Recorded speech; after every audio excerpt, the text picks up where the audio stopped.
In this presentation, we're going to add an account related to or for notes payable, and then we're going to add the beginning balance for that account of notes payable. Let's zoom into it with Xero. Here we are in our Get Great Guitars Company dashboard. We're going to first be opening up our balance sheet. So let's go to the accounting drop down. Let's scroll on down to that balance sheet. When that opens up, we're going to duplicate the tab by going up to the tab up top, right-clicking on that tab and duplicating it. Going to hold down Control, scroll up just a bit, get up to that 125. This is what we have so far. This is as of the end of 2019. This is where we're going to be entering our beginning balances as of. Now we're going to be down here in the liabilities section. We would like to enter a beginning balance for a loan payable. If I go back to our beginning balance data, this is the beginning balance we had we're imagining from a prior system that we're going to enter into the new system. You might have a formal beginning balance from the prior system, or you might just have a loan that you've already taken out and you need to add that to your current balance sheet information as you push forward with the new business.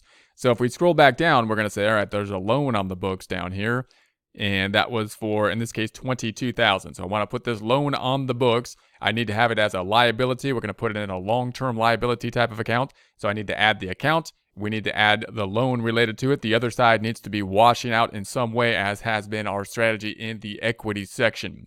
All right, so we're going to go back on over. Let's go back on over here. And I'm going to go to the first tab and think about how we can put the loan on the books. Now, I'm going to hold down Control and scroll down just a bit and go to the accounting dropdown and go to our chart of accounts. So if we go then to our chart of accounts, we're considering a liability account now, so we might want to go on over to our liabilities section, the liability types of accounts, and then scroll back down and say, all right, we need this long-term liability account. So we got the accounts payable, the gift, the unpaid expenses, the payroll, the liability for the federal payroll taxes. These are all current liabilities. We want something down here in the long term, and we don't have any long-term liabilities, it says. Doesn't look like we have any at all. So we're going to be adding a long-term liability. Notice it goes from the account number of 2650, and then the next section is equity, which I'm assuming jumps up to another account number. So we want, this is at the 3000. So we want something between the 26 something and the 3000. So maybe we want these long terms at like 27 or maybe 28,000 something account number types. So let's go in here and see if we can add one. I'm going to say, all right, let's go add an account. It's not going to be a bank account this time, just a normal account. We just want to add a normal account here. We're going to be selecting the drop down to pick that account type. Selecting the drop down, we're looking for a liability account. Liability account. Now, it could be a current liability, as most liabilities generally are, or long-term. Now, if it's a loan, it may be either or both, which is kind of confusing on the loan. So just remember, on a loan, typically, if it's something that's going to be due over a year's time period, then it's going to be long-term. And if it's something that's going to be due within a year, it's short-term. But what if you make monthly payments? You may have a short-term portion and a long-term portion, as is the case oftentimes when taking a loan to finance something like a car or a forklift or equipment or something like that. Now, typically, there's different ways you can think about how you want to do this. You don't really, in the accounting side of things, want to be breaking out between short-term and long-term every time you make a payment if you make monthly payments. So what I would suggest doing is make all your loan accounts either current or long-term. I tend to make them long-term, put them all into the long-term liability in one account, and I usually make a separate account per each loan so I can track the loan and the ending balance in one way, shape, or form. We'll talk more about that later. And then if I want to group them together, I can group those individual accounts together. So I'd like to look on the balance sheet and see different accounts for different loans if I have multiple different loans, rather than group them into one account. Then I'll make another accounting. In QuickBooks, you would use sub-accounts to do this.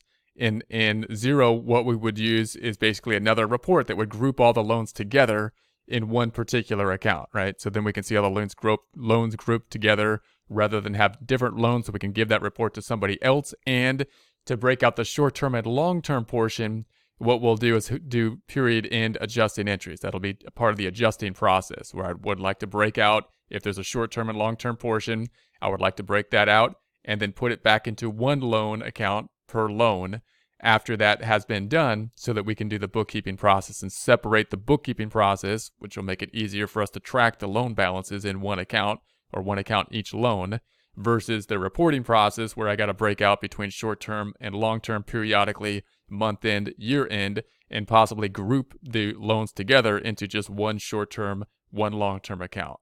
So I know that was a lot of explanation just to add the loan, but again, your question here, should it be current or long-term? I'll typically put all the loans into long-term, and I'll make a separate loan for each loan item that I'll later group together.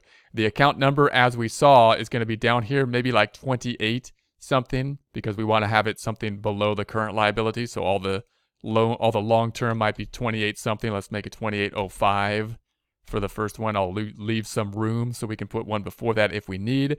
A short title for the account. So I'm going to say this is loan payable. Or note payable or something like that. What did we call it in our prior worksheet? We called it over here a note payable. Let's call it note payable then. Keep with notes payable. And then I might put the account number. Notice it had the account number, and that 5795. So 5795, or maybe the name of the institution or something like that.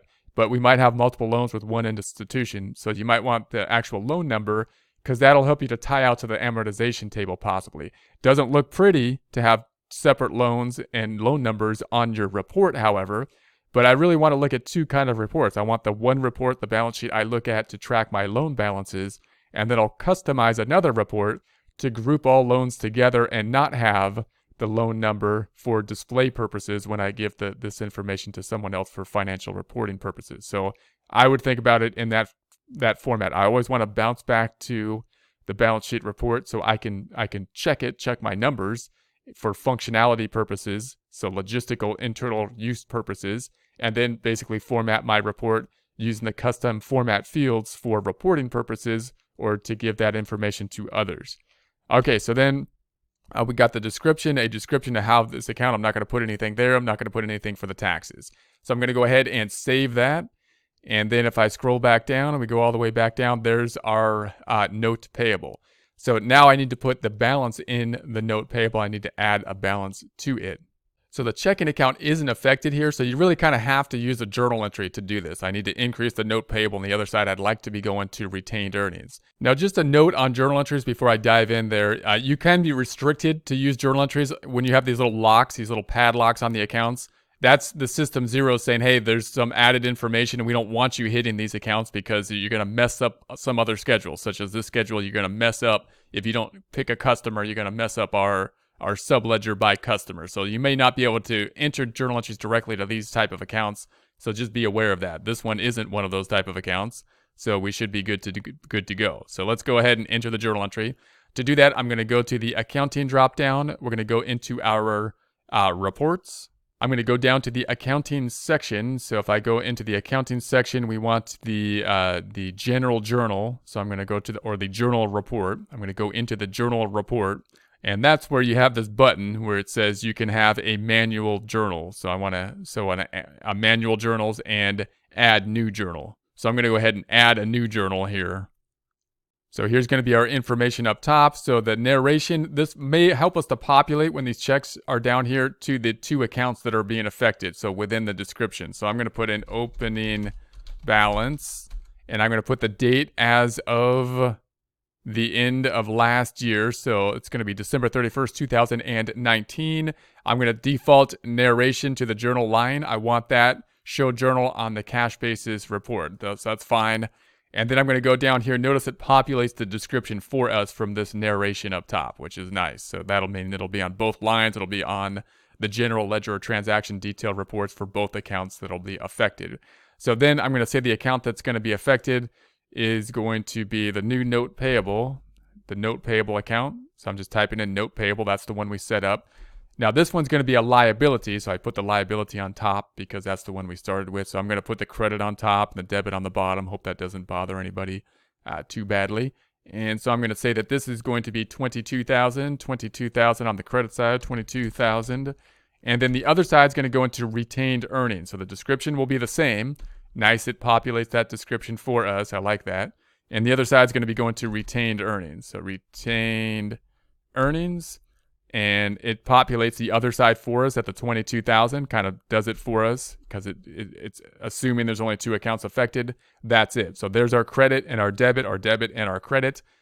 increase in the loan and increasing or going the other side going to the retained earnings, which will actually decrease retained earnings. So there we have that. Let's go ahead and post it. And then we'll jump over to our balance sheet and see what happens with it. So manual journal entry posted, so that looks good. I'm going to go back to our balance sheet. Let's go ahead and update the balance sheet. And then I'm going to scroll down to the liabilities section, and there we have it. So there's our note payable in the liabilities section. If I was to select the $22,000, we can get to the detail for it of that transaction we put in place. And here we have it. And so notice the reference, the source is a manual journal. It's a manual journal. It's not, in other words, going to any form, other kind of data input form. If you select that, we get to the manual journal here. All right, let's go back up top. The other side is going to be going to the retained earnings. So I'm going to go back over and take a look at the retained earnings side of things because we put it directly into retained earnings. No effect on, therefore, the income statement. So if we go down to the equity side in retained earnings, it's not in this current year balance because this has to do with the income statement. It's down here in the retained earnings. So let's go ahead and check that out and see the detail within it. Scrolling back down, we're going to see that $22,000 once again in the manual journal for retained earnings. All right, let's scroll back up and go on back to the balance sheet. Now let's take a look at the current year, 2020, just to see that it wasn't included in this $5,500, but as of 2020, we would like it all to roll into retained earnings. Let's check that out and go back up top, and let's just make this, I'll just say the drop down. Let's go to January 2020.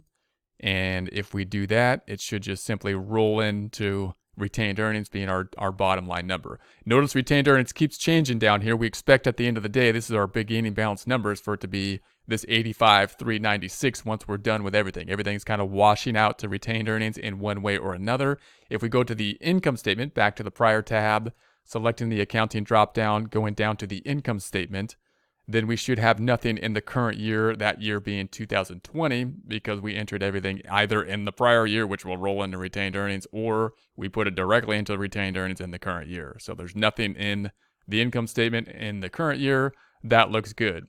Back to the balance sheet, just some more formatting issue for the notes payable. Note that here, I'm going to keep jumping back and forward, and if I had multiple loans for the note payable, I'd want to have a different account number for each loan, so I can tie this into, say, the amortization table.